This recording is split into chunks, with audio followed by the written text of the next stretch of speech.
রাষ্ট্রের হিসাব বুঝি। ওই মেট্রো দিয়ে একদিনও যায় না, ওটার ভিতরে যদি আমার বিনিয়োগ থাকে এবার ভাগ করে দিতে হবে, নাইলে আমার লেগে জিনিসের দাম কমান লাগবে, নাইলে কান ফাটাই ফেলাবো। এবার অন্য হিসাবে চলবে দেশ। তোমার লেগে ব্যয় করছে তুমি দিবা, আমি কেন দিব? ডিজেল ভর্তুকি দিয়ে আনে যারা জ্বালায় তারা দিবে, আমি কেন দিব? আমার গাড়ির বিদেশি বোঝা কেন? আমার তো ব্যাংকে কোনো নামই নাই।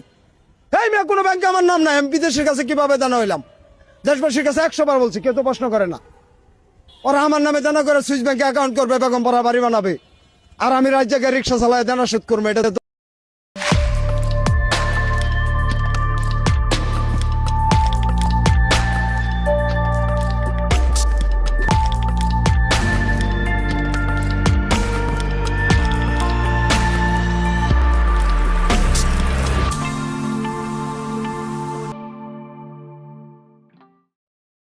এই ভিডিওটা আগে দেখে রাখলাম এই জন্যে যে আজ যে আলাপ করবো, দেখবেন যে বাঙ্গু বুদ্ধিজীবীদের চাইতে এই দরিদ্র মানুষেরা ভালো বুঝে রাষ্ট্র, অর্থনীতি ভালো বুঝে, আর্গুমেন্ট ভালো বুঝে, ভালো তো আর্গুমেন্ট তুলে তারা। যাই হোক, আপনারা জানেন যে বিএনপি সরকার বাজেট দিছে, প্রথম বাজেট। আপনি পত্রিকার মেলা আলাপ দেখবেন কিন্তু কিছু বুঝবেন না, পরস্পর বিরোধী কথা। বাজেট আসলেই পত্রিকাগুলো ইউনিভার্সিটির মাস্টারদের যে জিগায় ক্যাঙ্কা হইল বাজেট, সেই মাস্টার গম্ভীরভাবে কিছু কথা বলে। সামষ্টিক অর্থনীতিতে ইতিবাচক ভূমিকা নিয়ে আসবে, তবে কর কাঠামোর সংস্কার না হলে এই বাজেট উচ্চাশায়ী হয়ে থাকবে। ওই মাস্টাররা যদি কন এর মানে কি, কন তো বুঝায় দেখবেন পাইতেছে না, এর মানে হইতেছে ওই নিজেই বুঝে না জিনিসটা কি, তো না বুঝলে মূল্যায়ন করবি কি? আমি বেনে কইতেছি না, দেখেন কি কইছে, উচ্চাভিলাষী, বাস্তবতা বিবর্জিত, স্বপ্ন বিলাসী ও রাজনৈতিক চমক নির্ভর। দেখেছেন, প্রস্তাবিত বাজেট অনেক বড় অঙ্কের, কিন্তু একই সাথে বাস্তবায়নের ক্ষেত্রে অসার বা ফাঁকা বলে প্রতিভাত হচ্ছে। মানে বাস্তবায়ন মনে করে ফেলিছে। মানুষের জীবনযাত্রার ব্যয় কমানো এবং নতুন কর্মসংস্থান সৃষ্টির কোনো আশাবাদ প্রস্তাবিত বাজেটে দেখা যাইতেছে না।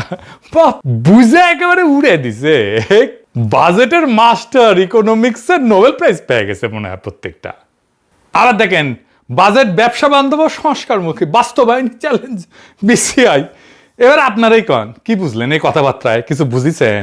কোন আগামাথা আছে কথাবার্তা? আর নাই। বাঙ্গুরা অনেক জিনিসই বুঝে, কিন্তু একটা জিনিস একেবারেই বুঝে না, সেটা হইতেছে অর্থনীতি বা ইকোনমি। ইকোনমিটা যদি একজনই বুঝলোহিনি বাংলাদেশের, তাইলে দেশটা এতদিন ধরে এইভাবে ঘষটায় না। দেখেন, হাঙ্কের অর্থমন্ত্রী ইন্ডিয়ান মাল আমির খসরু মাহমুদ চৌধুরী কইছিল অর্থনীতি ঘুইরা দাঁড়াইতে 2 বছর লাগবি, কইছিল না মে মাসে? তারিখটা দেখান এডিটর সাহেব। বিগত সরকারগুলো থেকে সেটা মাইনাস মাইনাস এন্ড মাইনাস, এখানে যোগ কিছু নাই, সবগুলো ঋণাত্মক। এখানে এইগুলো আবার মেকআপ করতে হচ্ছে। এমনকি অনেকগুলো বিল পর্যন্ত পেমেন্ট করে নেই তারা। পাওয়ার সেক্টর, এনার্জি সেক্টর 50,000 কোটি টাকার মতো বাকি রেখে চলে গেছে। মাশাআল্লাহ, এগুলো আবার সব পে করতে হচ্ছে। সুতরাং একটা বিরাট মানে অর্থনৈতিকভাবে একটা ভীষণ আমরা ঋণাত্মক অবস্থায় আছি। এখান থেকে আমরা এখান থেকে বের হতে হবে, তারপরে অর্থনীতি সামনের দিকে যাবে। আপনারা নিশ্চয়ই লক্ষ্য করেছেন, আমি বলছি 2 বছর সময় লাগবে অর্থনীতি ঘুরে দাঁড়ানোর জন্য। 1 মাসও যায় না, এখন কইতেছে 4-5 বছর লাগবে ইকোনমি ঘুরে দাঁড়াইতে। কোনটা সত্য, আগেরটা না এখনকারটা? এই বাজেট নিয়ে নাকি আগে বাংলা লুথার কিং অনেকজন জ্ঞানী গুণী বিজ্ঞজনের সাথে কথা কইছে। হ্যাঁ, ভালো কথা।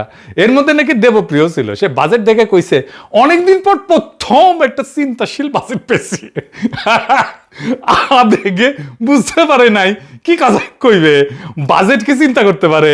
হ্যাঁ, যাই হোক, আমি হাসিনার আমলে বাজেট নিয়ে এপিসোড করেছি, হয়তো অনেকেই মনে নাই বা দেখেন নাই। আজকে আমি হাতে ধরে দেখাই দিব বাজেট কেমনে দেখতে হয়, বিশেষ করে বাংলাদেশের মতো দেশের বাজেট কেমনে দেখতে হয়।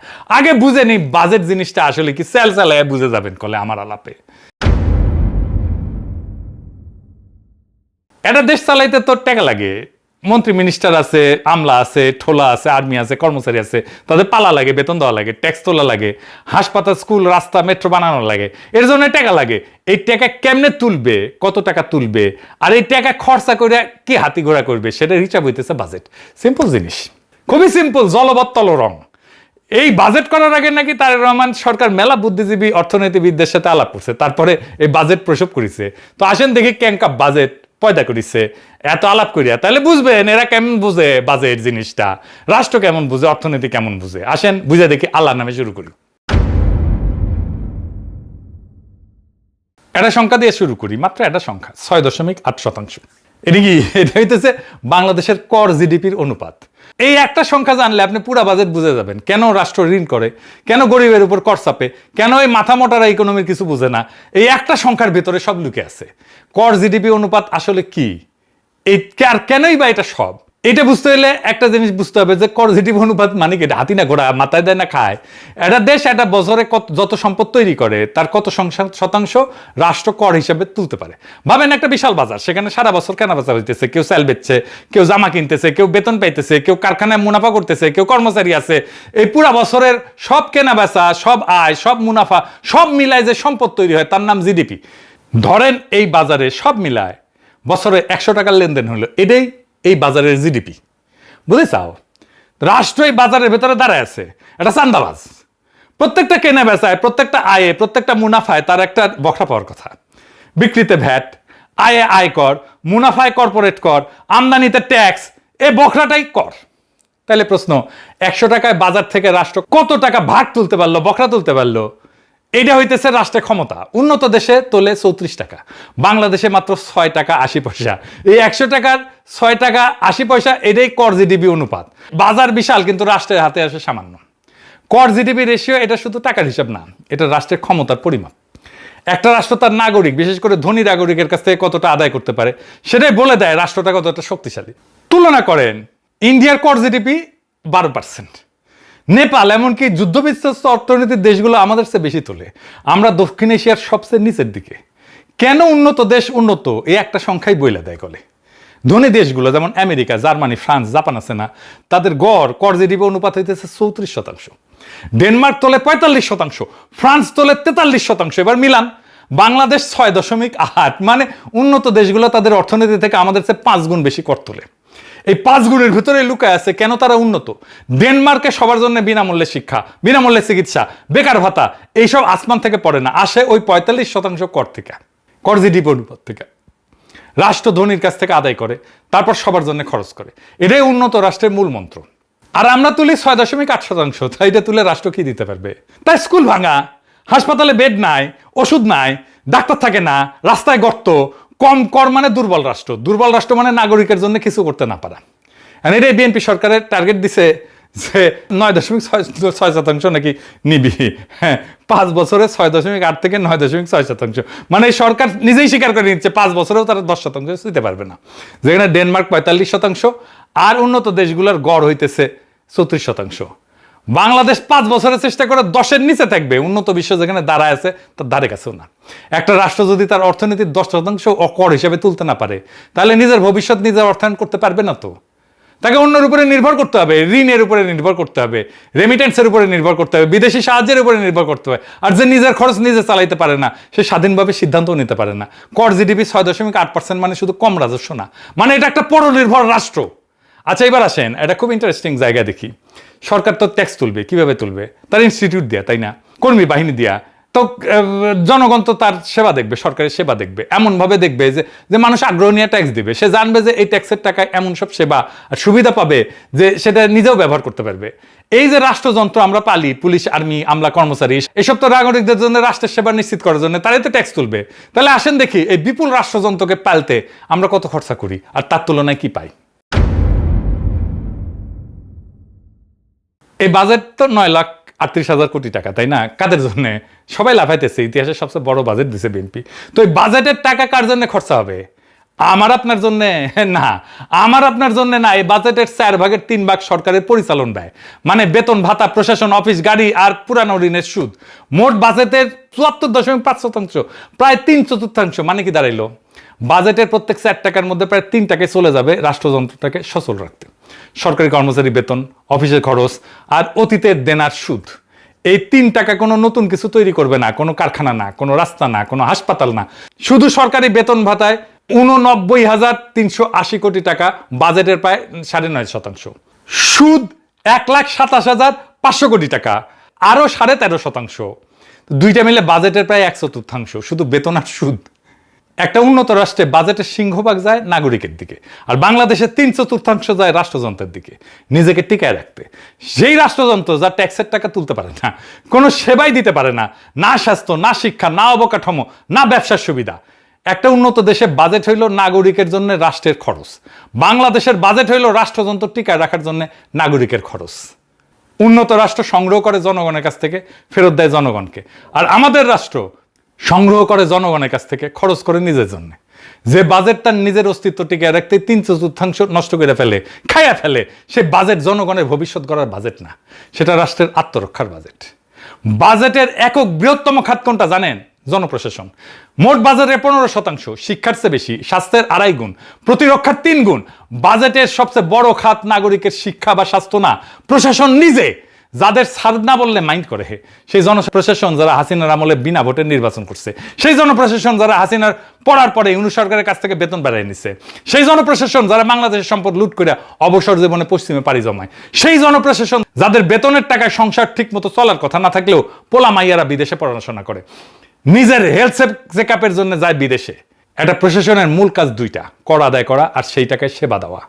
আর এই প্রশাসন অর্থনীতির মাত্র 6.8% কর তুলতে পারে, মূল কাজেই ব্যর্থ। অথচ বাজেটের সবচেয়ে বড় খরচ এই প্রশাসনই চালানো হয়। একটা কোম্পানির কথা ভাবেন, যার সেলস ডিপার্টমেন্ট বিক্রি করতে পারে না, অথচ কোম্পানির সবচেয়ে বড় খরচ সেই ডিপার্টমেন্টের বেতন হয়। এই কোম্পানি, বেসরকারি প্রতিষ্ঠান টিকবে 1 বছরও টিকতো না, কিন্তু বাংলাদেশ টিকে আছে। কিভাবে টিকে আছে? আমাদের রক্ত চুষে চুষে। একটা উন্নত দেশে একটা বিশুদ্ধ প্রশাসন, সরকার চালানো খরচ কখনোই বাজেটের বৃহত্তম খাত হয় না। তাদের বাজেটের শীর্ষে থাকে সামাজিক সুরক্ষা, স্বাস্থ্য, শিক্ষা, নাগরিকের সেবার জন্য যা দরকার। প্রশাসন সেখানে সেবা বিতরণের একটা ছোট্ট খরচ মাত্র। আমাদের এখানে প্রশাসনের শীর্ষে। একটা উন্নত রাষ্ট্রের বাজেটের চেহারা নাগরিক কেন্দ্রিক, আমাদের বাজেটের চেহারা প্রশাসন কেন্দ্রিক। আর এই বাজেটকে দেবপ্রিয় বলে চিন্তাশীল বাজেট। তার মানে বুঝেছেন, ওই বাজেট রাষ্ট্র কিছু বুঝে। হ্যাঁ, কি মনে হয় বুঝে? বুঝবে কেমনে? সোভিয়েত ইউনিয়ন পড়াশোনা করেছে, প্লেখানোভন ইনস্টিটিউটে, উঠে পিএইচডি করেছে, ও পিএইচডি। এবার একটা জিনিস দেখায়, চমকায় যাবেন। আমরা যখন রাজনীতি করতাম, বাজেট আসলেই কইতাম গরিব মারার কালো বাজেট মানি না, মানবো না। তা আমি জিগাইতাম গরিব মারে কেন বাজেট? জবাব দিতে পারতো না সিভিভির নেতারা।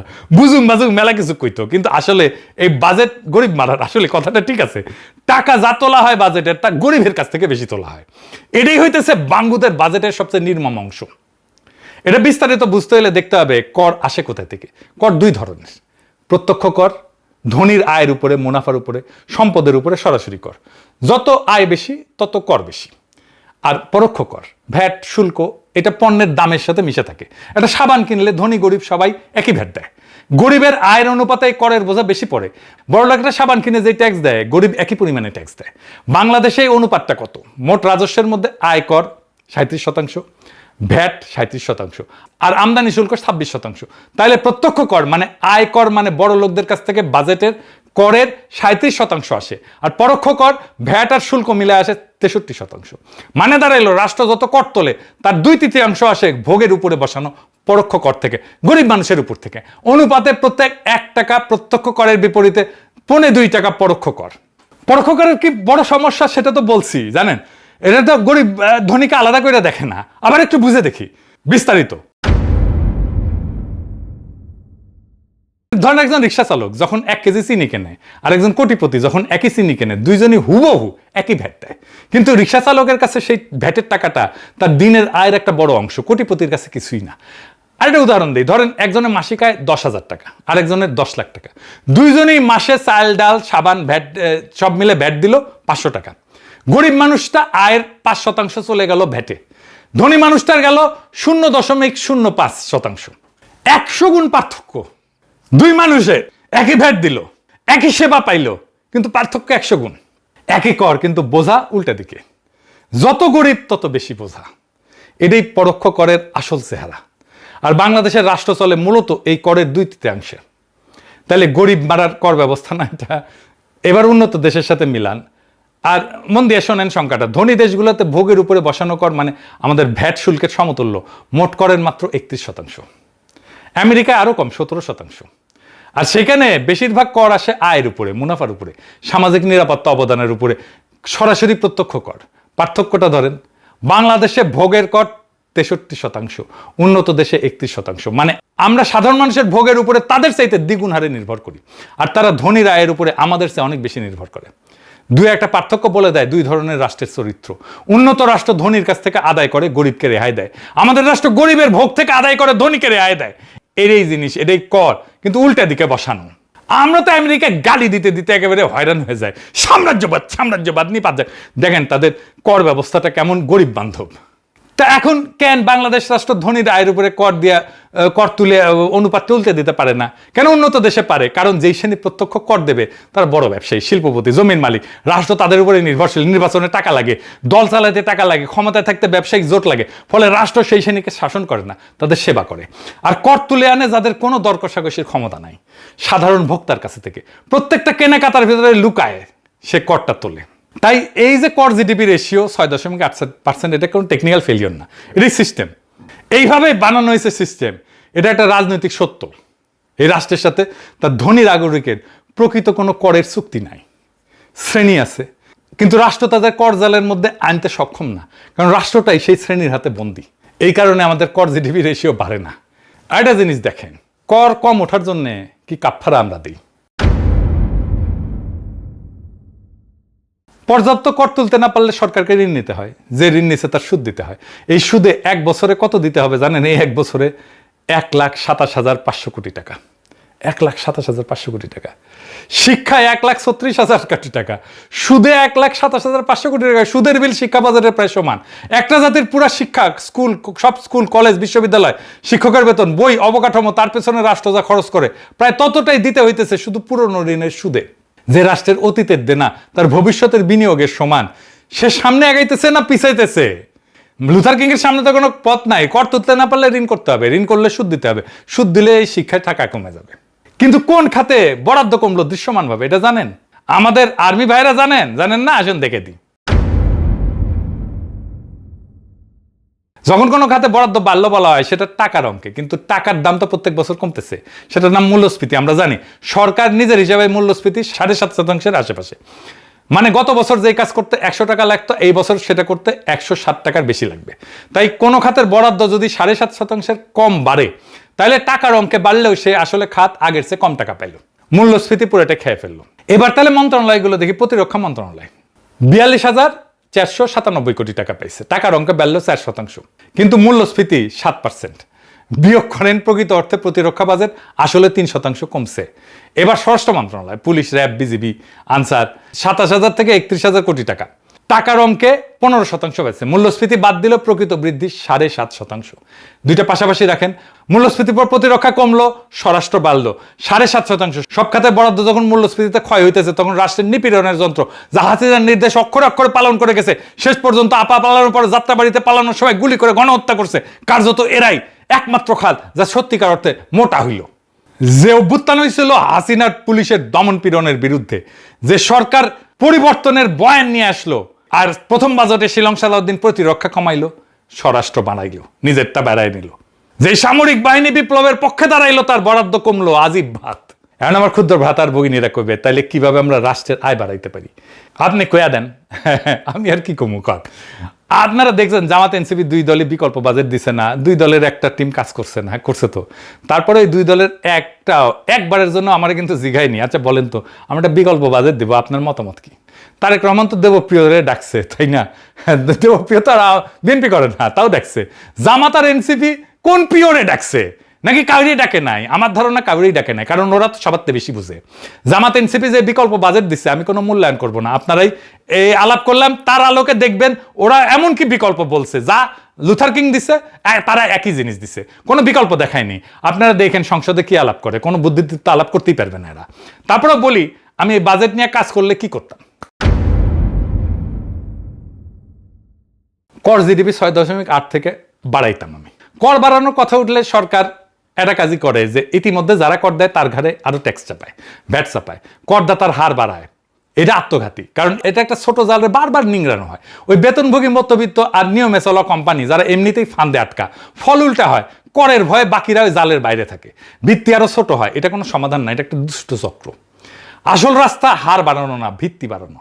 আর এটার একটাই উপায় হইতেছে ফর্মালাইজেশন। এটা সংখ্যা শোনেন, আমাদের কর্মসংস্থানের 88% ইনফর্মাল। প্রায় 9 কোটি মানুষ এমন এক অর্থনীতিতে কাজ করে যা রাষ্ট্রের চোখে অদৃশ্য, অথচ এরা কিন্তু অর্থনৈতিক ইকোনমির ভেতরে আছে। তারা সম্পদ সৃষ্টি করতেছে, কেনাবেচা করতেছে, আয় করতেছে, কিন্তু কর জালের বাইরে আছে। কর জিডিপি 6.8 মানে এই অর্থনীতির বিশাল অংশটা রাষ্ট্রের নাগালের বাইরে। এইটা একটা ছায়া অর্থনীতি, এটার আলোয় আনতে হবে। এটাই হওয়া উচিত কেন্দ্রীয় অগ্রাধিকার, কারণ এইটাই কর বাড়ানোর একমাত্র সৎ যন্ত্র। কেন? রাষ্ট্র যা মাপতে পারে না তার তো শাসন করতে পারে না। কর তো দূরের কথা, যে অর্থনীতি পরিসংখ্যানে নাই সেখান থেকে রাষ্ট্র 1 পয়সাও তুলতে পারবে না, পারবেই না। আর সেই মানুষগুলো 1 পয়সা দেবেও না। ইনফর্মাল মানুষ কেন কর দেয় না? কারণ কর দিয়া বিনিময়ে তো সে কিছু পায় না। রাষ্ট্র যদি বলে যে তুমি আমার কর দাও, তা মানুষ কবে কেন তুমি আমার জন্য কি করো, তোমার আমি কেন কর দেবো? তাই কাজ হয় তখন একটাই দ্বিমুখী, তুমি কর দাও, বিনিময়ে পাও কিছু। কি কি? পেনশন পাও, দুর্ঘটনা বীমা পাও, ব্যাংক ঋণ পাও, আইনের সুরক্ষা পাও, রাষ্ট্র পায় রাজস্ব, আর এই ইনফর্মাল সেক্টর পায় সুরক্ষা, এর কর্মীরা পায় সুরক্ষা, এরা পায় পুঁজি, তাদের বৃদ্ধির একটা সুযোগ সৃষ্টি হয়। এটাই সেই কর চুক্তি যা আমাদের কোনোদিন হয় নাই। আমার হাতে ক্ষমতা থাকলে 9 কোটি মানুষের ছায়া থেকে তুলে আনতাম, তাদের স্বীকৃত করতাম, সুরক্ষিত করতাম, দৃশ্যমান করতাম, ইকোনমির মধ্যে আনতাম, ফর্মাল ইকোনমির মধ্যে আনতাম। কর বাড়াইতাম কিন্তু হার বাড়াইতাম না। মানুষকে জালে এনে সেইখানে জালে আসাটাই লাভজনক সেটা দেখাই দিতাম। 10 বছরে এই দেশ বদলাই যেত। মনে আছে না শুরুতে যে গরিব মানুষের ভিডিও দেখাইলাম, যারা বিশ্ববিদ্যালয়ে পড়ে নাই, যারা গম্ভীর মুখে সামষ্টিক অর্থনীতির বুলি কপসায় না, তারা কিন্তু একটা জিনিস ঠিকই বোঝে, তারা বুঝে রাষ্ট্র তাদের কাছ থেকে ন্যায় ফেরত দেয় না। এই সহজ সত্যটা এই বাঙ্গ বুদ্ধিজীবীটা 5টা ডিগ্রি নিয়েও বুঝে না, কারণ বুঝতে চায় না। দেবপ্রিয় সাহেব এই বাজেটকে দেখে আবেগে কইল চিন্তাশীল বাজেট। আমি আপনাদের হাতে ধরে দেখাইলাম এই বাজেটে চিন্তার চও নাই, আছে শুধু একটা রাষ্ট্রযন্ত্র যে নিজের টিকায় রাখতে 4 টাকা 3 টাকা খায়া ফেলে। বাঙ্গুদের এই গরিব মারার বাজেট কোনো নিয়তি না, কোনো অভিশাপও না, এটা একটা পছন্দ। এটা বদলানো যায়, 10 বছরে এই দেশটারে বদলায় দেওয়া যেত। দরকার একটাই জিনিস, সাহস আর বুদ্ধিমত্তা। ধনীর দরজায় যায় কর চাওয়ার সাহস, নিজের আমলাতন্ত্রের জবাবদিহি করানোর সাহস, গরিবের পকেট থেকে হাত সরায় ধনীর পকেটে হাত দেওয়ার সাহস। এই বাজেট সেই সাহস দেখায় নাই। কিন্তু মনে রাখবেন, পথটা বন্ধ না, কোনোদিন বন্ধ ছিলও না। আমরা শুধু সেই নেতৃত্বটা পাই নাই যে এই পথে হাঁটবে। কিন্তু একদিন হবে, একদিন না একদিন হবে। শুধু স্বপ্নটা দেখেন, স্বপ্ন করলে একদিন না একদিন সত্য হয়। স্বপ্নটা দেখে যাইতে হবে। সেই দিনের অপেক্ষায় আমরা থাকলাম। ইনকিলাব জিন্দাবাদ।